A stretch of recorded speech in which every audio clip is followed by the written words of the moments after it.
¿Qué tal? Buenas tardes con todos. Mi nombre es Renzo Saavedra, soy columnista de Just 360 hace algún tiempo ya, pero me he perdido. Ahora estamos intentando retomar el asunto. Y, digamos, yo me especializo normalmente viendo temas de análisis económico del derecho, viendo derecho comparado e incluso viendo dogmática jurídica, que son mis enfoques preferidos. Me gusta también mucho el derecho privado y evidentemente en eso me he especializado como docente y como profesor y también como especialista en el ramo de la profesión, ¿no? En el ejercicio activo de la profesión como abogado, ¿no?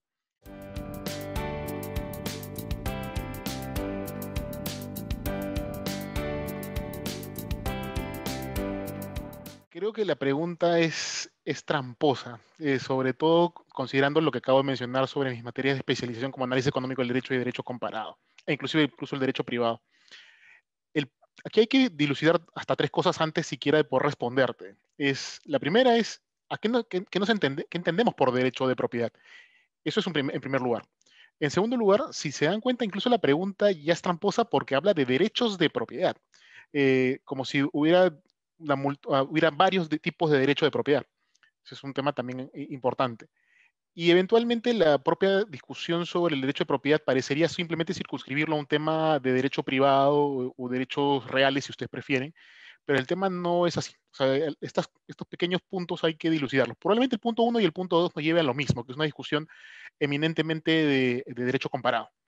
Eh, si se dan cuenta, cuando habla de derechos de propiedad parece ser una traducción muy literal de property rights, o sea, del término en inglés, derechos de propiedad. Y si alguien intenta traducir property rights como derecho de propiedad o derechos de propiedad, está incurriendo en un error. Cuando un anglosajón habla de property rights, no se está refiriendo de la misma manera, del mismo contenido de lo que pasa con alguien de derecho civil continental. Los property rights en el derecho anglosajón son fundamentalmente derechos de uso. Yo sé que parecería ser que entonces es posesión. No, no. Lo que tiene que ver son diferentes aristas y diferentes tipos de aproximación a la utilización y explotación del recurso. Yo puedo tener un property right a pesar de no ser formalmente un propietario, pero por ejemplo ser un inquilino, un arrendatario. ¿Por qué? Porque un arrendatario está ejercitando un derecho de uso sobre el recurso. Ahí parece ser que estamos hablando de posesión, pero les pongo un ejemplo un poco diferente. Hablemos de los famosos tiempos compartidos. Este hecho de que uno tiene una propiedad sobre un recurso, sobre un bien en específico, pero solamente de manera temporal, meses, días o menos, sobre un bien que se encuentra, por ejemplo, en un lugar que es paradisíaco, muy interesante y que simplemente nos repartimos entre varios sujetos la titularidad sobre este bien de esta manera. Ahí obviamente podemos decir de que parece ser propiedad porque tengo todas las prerrogativas que tradicionalmente se mencionamos de la propiedad, pero el carácter de la temporalidad es lo que destruye la lógica típica de la propiedad y obviamente no hay una discusión sobre posesión inmediata. Yo solamente soy propietario, entre comillas, solamente en el periodo que corresponda. Esto, por eso es tan flexible el concepto de property rights dentro del sistema anglosajón, o porque ellos pueden explicar como propiedad el fideicomiso, el dominio fiduciario. Eh, ¿Por qué inicio esta pregunta sobre información personal sobre temas tan de derechos reales e inclusive sobre temas que parecen circunscribirse a una discusión totalmente distinta, patrimonialista, cuando quiero entrar a una discusión que parecería ser que exceder largamente el ámbito patrimonial? Es que tenemos que ponernos de acuerdo de qué estamos hablando. Eh, Cuando se discute este tema de los derechos de propiedad sobre la propiedad personal, en verdad hay dos grandes enfoques. El enfoque del derecho anglosajón y el enfoque del derecho europeo. El enfoque del derecho anglosajón está construido fundamentalmente sobre su noción de property right. Como su noción de property right es tan amplia, parece ser indiscutible que hay un property right sobre la información personal, porque al final del día, ¿qué hace el titular de la información personal? Pues determina el uso sobre dicha información. Si justamente el contenido propio inherente del property right es uso, pues es una petición de principio decir de que sí tiene un property right el titular de esta información personal. Eso para empezar con la discusión, el primer gran tema a discutir. Eh, no quiero excederme en este punto, a pesar de la importancia que tiene. Eh, en segundo lugar, que también es importante, es en tratar de entender este segundo enfoque, el enfoque llamémosle así europeo. Y yo ahora le añadiría incluso un adjetivo, el derecho europeo tradicional, porque existe esta visión de que la información personal, en tanto que tiene que ver con un elemento de autodeterminación del individuo, en verdad no podría ser considerado un commodity, un bien, para que pueda ser susceptible de propiedad, tiene que ser un commodity dentro de la lógica del derecho civil continental, sino es un derecho fundamental. Y como es un derecho fundamental, pues no debe estar librado al libre arbitrio pues, del mercado. Entonces, esta visión tradicional del derecho europeo parte de una visión justamente también que está marcada por nuestra noción propia de derecho de propiedad. Si nuestra noción de derecho de propiedad tiene que ver con que algo tiene que ser un bien para poder ser susceptible de derecho de propiedad, pues es una petición de principio nuevamente que la información personal parecería no cumplir con este requisito. Entonces, por eso digo, la pregunta parece ser es muy tramposa. Por lo menos si es que alguien tiene una visión clara sobre estos temas de derecho comparado, de análisis económico del derecho y derecho tradicional. Entonces, ahí va mi precisión de derecho comparado. Entonces, parecería que no he respondido nada de la pregunta. Entonces, yo creo que haber respondido en parte la pregunta. Depende mucho de nuestro enfoque de punto de partida. Si nuestro enfoque de partida es un enfoque circunscrito solamente a nuestra noción de propiedad o derechos reales, pues parecería ser de que nuestra noción, dado que somos más europeo continentales, no tendría sentido asignarle un derecho de propiedad sobre algo que claramente no es un commodity, no es un bien. Eh, Sin embargo, aquí vamos de nuevo, viene la discusión desde un punto de vista de análisis económico del derecho o si ustedes prefieren desde un punto de vista funcionalista. Prefiero yo decirlo de la segunda manera, de un enfoque funcionalista y no solamente análisis económico del derecho. ¿Por qué esta precisión también? Porque nos deben importar no solamente la eficiencia, que es la visión de la ED, llamémosle así mainstream, eh, sino también la búsqueda de una satisfacción adecuada de los intereses involucrados. Si asumimos y damos por cierto de que la información personal está protegiendo una esfera íntima, privacy, de un sujeto, pues parecería ser también lógico que haya algún nivel de restricción en su ejercicio.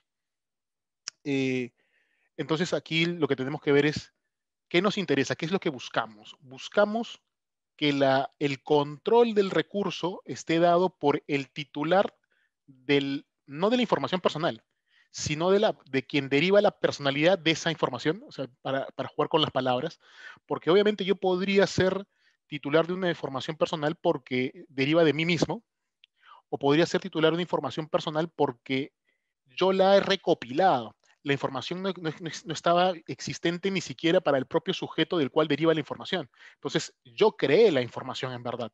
Ni siquiera el sujeto la tenía. Y sé que eso es difícil de entender, porque, por ejemplo, pues uno dice, pero ¿cómo es posible que un sujeto no sepa información que es personalísima? Pero es que nadie se está quedando día a día recopilando información sobre sí mismo, salvo que uno tenga pues una fijación cuasi onanista sobre detallar cada uno de los datos y cosas que hace día a día. Que obviamente hay personas que tienen esto, por ejemplo, con los famosos diarios personales, ¿no? Eh, y este tema, eso es bien importante también, también en la discusión, porque cuando hablamos del proceso de comodificación, o sea, volver un commodity, esta información personal, estamos dando por supuesto de que yo puedo llegar a este proceso de comodificación de dos maneras. Una, hacer de que el titular de la información sea quien la recopila, porque en realidad la información no existía hasta el momento de la recopilación. Y la segunda alternativa es, la información es del sujeto, a pesar de que este sujeto mismo ni siquiera haya caído en la cuenta que tiene esa información. ¿Y por qué esta diferencia también salta como elemento importante? Porque la primera crea incentivos para crear información. La segunda no. Porque si dado que el único sujeto que tiene la titularidad sobre este recurso es el propio sujeto del quien deriva esa información personalísima, ese sujeto puede no extraerle ningún valor a esa información. Y si no tiene ni valor para él mismo, entonces no se va a dedicarla a recopilarla y mucho menos a divulgarla para cualquier ámbito que corresponda. Entonces la información quedará, digamos, disgregada o ni siquiera será información propiamente dicha, será percepciones, era otra cosa. En cambio, el otro esquema de comodificación es el esquema de darle la titularidad a quien la ha recopilado. Entonces, ¿qué es lo que buscamos? Uno, la creación de información o simplemente el hecho de que la información se permanezca no construida, no recopilada de manera amplia. Y esto es lo que ha pasado también en los Estados Unidos. En el esquema tradicional también anglosajón, obviamente ya les he explicado la parte de property rights, ahora viene la parte de property rights aplicado a información personal. Ellos tuvieron también esta misma discusión, ¿qué es mejor? Que el esquema de la privacy, el esquema de privacy es, mientras yo no me ingrese a la esfera jurídica de cada persona para robarle esa información, pues entonces la recopilación de la información es válida. Si en cambio lo que yo requiero es siempre la autorización para que esto funcione, entonces estamos en un esquema de privacy cuasi absoluta. Eh, ¿Y por qué me interesa el distingo? Ya con eso cuasi acabo esta parte, es porque aquí viene el aporte de un elemento de análisis económico del derecho fundamental. Toda esta discusión que les he planteado de lo que pasó en Estados Unidos es de 1970 en adelante. Y justo en el año 1972 se publica un artículo fundamental, Property Rules, Liability Rules and Inalienability, de Guido Calabresi y Douglas Melamed. Lo que Calabresi y Melamed sostienen en términos muy sobresimplificados es de que si yo establezco un property right, cualquier sujeto que quiere hacerse de esa titularidad, pues tiene que buscar la anuencia al titular. En cambio, en la liability rule, el sujeto no tiene que recopilar ninguna información y solamente responderá de manera ex post, si es que causa un daño. Y si no causa daño, no responderá nunca. Y justamente sobre la base de este esquema de Calabresi es que se reafianza la lógica anglosajona de que esto tiene que ser una property right. ¿Por qué? Porque se sostiene, y desde un punto de vista de tutela, ojo con eso, se sostiene de que si yo establezco una liability, o sea, vale decir que el sujeto no sea propietario de su propia información, lo que se va a generar como problema es de que la respuesta simplemente es ex post. O sea, se generó el daño y solamente allí el sistema jurídico puede responder. En cambio, bajo un esquema de property rule, como el sujeto es titular desde antes, el sistema puede entrar a regular. Entonces, curiosamente y de manera un poco contraintuitiva, lo que sostiene el sistema anglosajón, tanto por su noción de propiedad, cuanto por el aporte del análisis económico del derecho y sobre esta discusión funcional a la que hemos hecho mención, si nos interesa proteger al final del día al sujeto, parece hacer más sentido una regla de propiedad. Y por lo tanto se ha escogido el proceso de propiedad. Y si ustedes quieren preguntarme cómo queda esto en el sistema europeo, bueno, estamos yendo en el sistema europeo exactamente al mismo esquema anglosajón. Estamos acercándonos cada vez más a un proceso de comodificación de la información personal, con lo cual es una de dos: o cambiamos nuestra noción de propiedad de manera un poco forzada, aunque no nos hemos dado cuenta de ello a menudo, dado sobre todo por la ruptura entre el diálogo entre el constitucionalista, el civilista y el especialista en datos personales ahora, que se está creando como una rama autónoma cuando claramente no lo es una derivación de estas dos primeras. Eh, ya no voy a entrar en la discusión sobre si tiene sentido la especialización. Yo creo que tiene sentido la especialización, pero hablar de autonomía de disciplinas creo que es una cosa distinta. Eh, entonces, la respuesta a esa primera pregunta es, yo creo que sí es posible, está pasando y aparentemente es la mejor alternativa que hemos encontrado.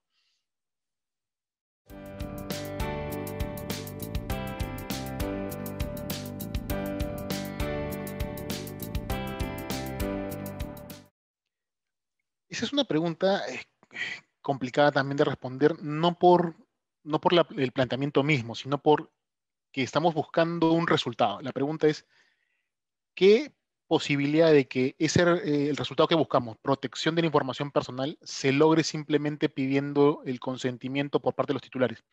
Yo creo que como regla de principio es correcta. Si yo soy titular de mi información personal, sea por una discusión de comodificación de los bienes, como ha pasado con el esquema anglosajón, o poniéndolo como un ejemplo de un punto de vista de derechos fundamentales, cualquiera de los dos resultados llegamos a lo mismo, tienes que buscarme autorización. Lo mismo pasa incluso cuando yo dispongo de derechos de la personalidad, derechos fundamentales, no en su vertiente titularidad, sino en su vertiente de uso o alcance, que es algo que también se ha discutido poco, ¿no? ¿Y por qué creo que es lo mismo? Porque si la información es mía, aún siendo un derecho fundamental o una manifestación de un derecho fundamental, me van a tener que tocar la puerta para buscarme autorización, así como el Estado no podría expropiarme si es que no se cumple con ciertos requisitos, o alguien no podría quitarme la propiedad y yo no tendría el derecho, evidentemente, de reivindicar el bien porque no se ha buscado mi autorización. Entonces, es cierto, tiene que buscarme esa información y tiene que buscarse mi autorización. Hasta ahí es indiscutible. ¿Eso es suficiente para proteger la información personal? No. ¿Y por qué no es suficiente? No porque las empresas pues sean el monstruo del caso, sino porque hay demasiadas variables de posibles violaciones de esta información personal que no se restringen a esa autorización originaria. Por ejemplo, para no ser muy creativos, la transmisión de derechos o de información personal del recopilador o la base de datos original a la segunda base de datos o aquella empresa que requería la información. Aquí lo que se debe producir es un efecto de propagación de la protección de información personal.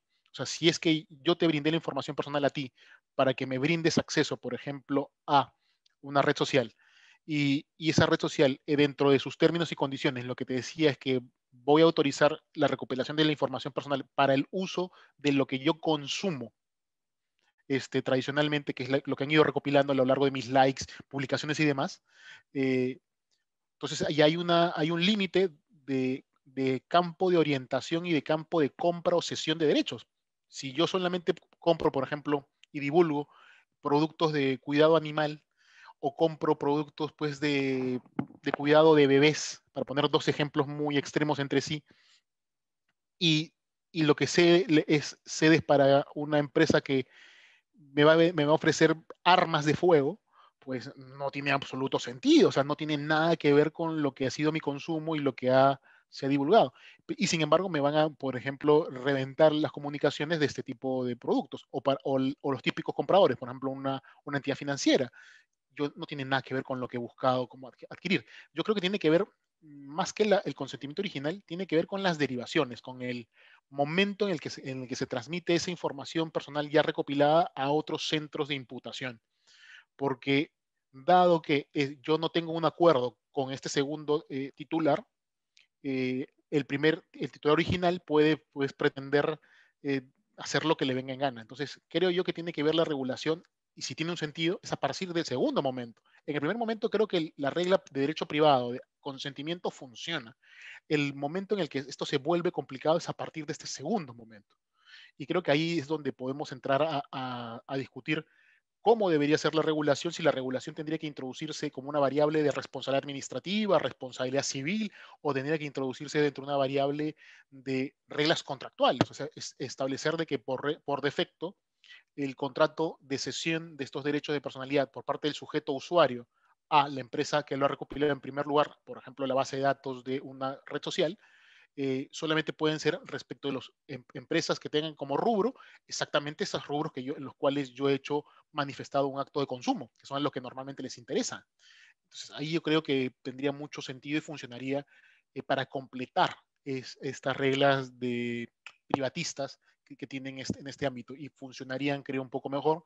Y después tenemos las discusiones que ya ahí nos introducen con mecanismos de derecho a competencia o de agrupaciones de consumidores, que ya nos acercan seguramente a otra pregunta, que es si los privados, los particulares, tienen entre ellos mismos, con ausencia del Estado, un mecanismo para lograr esta protección. Y anticipando probablemente una pregunta de ese tipo, yo creo que sí.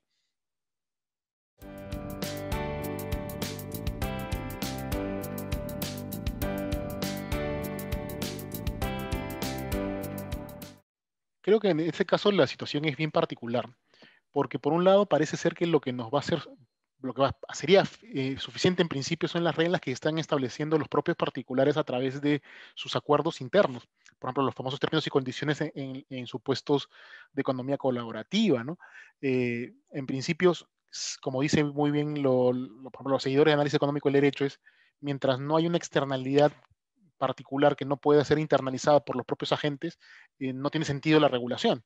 Y en este caso, hasta el momento, en el grueso de casos, está funcionando muy bien los acuerdos internos. No estoy diciendo que sea perfecto, no estoy diciendo de que no haya perjudicados terceros, porque evidentemente los hay. El tema es en qué casos tendríamos que reaccionar. Y creo que en estos casos tiene que ver cuando estamos rompiendo una de tres barreras. Primera barrera muy económica es cuando estoy generando un supuesto de competencia desleal. Y no en el sentido de, por ejemplo, la discusión que tuvieron Uber con los taxistas, que, digamos, cada quien podrá entrar a discutir si tiene sentido esto que sea una competencia. Yo creo que no lo es. Yo creo que son cosas distintas por su construcción misma. Eh, pero sí podría ser un mecanismo de competencia desleal en el supuesto en el que yo esté obteniendo una ventaja injustificada a través de, por ejemplo, paraísos fiscales, para evadir pues impuestos, que es lo que en algunos casos se le ha discutido a Uber. Es tú, tú solamente tienes en las naciones específicas, tienes una empresa de carácter de marketing y en cambio lo que tu central está pues en un paraíso fiscal y por lo tanto todos los recursos que terminan siendo trasladados a través de esta construcción terminan haciendo de que te coloques en una posición no de superioridad de abuso de posición de dominio eventualmente contra los taxistas, sino contra los de las otras plataformas que hacen exactamente lo mismo que tú. Y que justamente uno entiende, por ejemplo, que el porcentaje de lo que termina ahorrando Uber o lo que termina siendo más barato el servicio de Uber, curiosamente se asemeja mucho al margen de lo que deja pagar, por ejemplo, por IGB. Eh, entonces, eso es interesante, por lo menos decirlo. No digo que haya un caso de libre competencia o de competencia desleal contra Uber. Digo, parece tener algunos elementos que valdría la pena discutir, como en su momento han discutido en temas laborales, en temas de otra naturaleza. Discutir, por lo menos a nivel académico. No estoy diciendo, no estoy promoviendo una acción administrativa, ni mucho menos. Lo que quiero es entender estas variables, porque una cosa es entenderlo desde un punto de vista externo, simplemente viendo las normativas y viendo los términos y condiciones, y otra cosa es entender el detalle completo de la operación, a lo cual nosotros como usuarios pues no tenemos información, ¿no? Y eso por lo menos creo que sí le corresponde a la academia discutirlo, ¿no? A pese a que no tengamos mucho eco, ¿no? Eh, eso por un lado. Creo adicionalmente que tenemos otra reacción, ¿no? O otra justificación para una reacción. Es cuando tenemos supuestos ya claramente de responsabilidad civil, ¿no? En los cuales hay un tercero perjudicado y dado que la responsabilidad civil es un mecanismo de reacción ex post, mm, está claramente habilitado a entrar a evaluar estas conductas. Y obviamente al evaluarlas, implícitamente está construyendo deberes de conducta y está estableciendo estándares, porque si le está diciendo a una de estas empresas que manejan información personal que lo que están haciendo autoriza la acción de responsabilidad, es evidente que hay un deber implícito de no hacer este tipo de conductas. Y bajo prueba y error permitiría que esto funcione. ¿Cuál es el problema? Que un sistema de responsabilidad civil en el Perú, por lo menos, pues no funcionaría, porque nuestro esquema de responsabilidad civil a nivel de determinación de sanción está claramente subvaluado en cuanto a la magnitud del daño y a la cantidad de casos que terminan siendo encontrados fundados en comparación a los casos que verdaderamente tendrían un daño resarcible. Porque obviamente, debido a los pocos incentivos que uno tiene para demandar, uno se queda sufriendo el daño, o sea, el daño queda en la víctima y termina siendo subsidiando el daño de la víctima a la actividad en específico. Eh, Pese inclusive a que alguien establezca una regla de responsabilidad objetiva, esto pasaría. Y de hecho pasa. Entonces, esta segunda explicación es válida. Por lo menos a nivel de carácter abstracto, a pesar de los problemas que tenga en el Perú. Y la tercera es esta discusión eterna, ¿no? De si los particulares están a nivel de conductas individuales capaces de dar los incentivos adecuados a un mecanismo centralizado. Eh, Obviamente sabemos muy bien que así funciona el mercado y así normalmente da los frutos que nos interesa perseguir, pero también hay que entender de que estos incentivos funcionan muy bien en cuanto el mercado esté en capacidad de lanzar el mensaje lo suficientemente rápido. Si el mercado no está en capacidad de hacerlo, pues la conducta se convierte en dañosa de carácter sistemático. Entonces, lo que hay que comparar es el costo de estos perjuicios no reparados, no resarcidos, no regulados, frente al costo de la regulación en su carácter integral. Y creo que eso es obviamente a lo que vamos. Y en esos casos haría sentido. ¿Cómo determinarlo? Pues tendríamos que evaluar a nivel de, probablemente ni siquiera a nivel estatal, sino a nivel de consumidores, cuánto se crean en estas reglas de quejas de determinadas agrupaciones o servicios, incluso de datos personales, que es nuestra pregunta medular, y ahí nos daremos cuenta de si va haciendo los números. Porque ese es un supuesto, por ejemplo, en otros sistemas de responsabilidad civil que justifican justamente los punitive damages, porque estamos hablando eventualmente de daños que no compensan, los daños sufridos a la víctima, por supuesto, no compensan el costo del proceso. Entonces, justamente en estos casos hay que premiar, incentivar a los que inician las acciones a través del pago de una sobretasa a través del punitive damage. Eso hay que verlo. El tema es, a nivel abstracto, las líneas maestras serían estas. Falta lo valioso, la data. Para decidir cuál de estos tres nos funcionan, necesitamos información. Y justamente por eso creo que necesitamos academia y necesitamos fundamentalmente acuerdos entre los propios consumidores, que son aquellos que tienen que ir brindando la información para poder recopilarla. Si no, estamos haciendo una regulación anecdótica y obviamente eso no nos asegura ningún resultado positivo.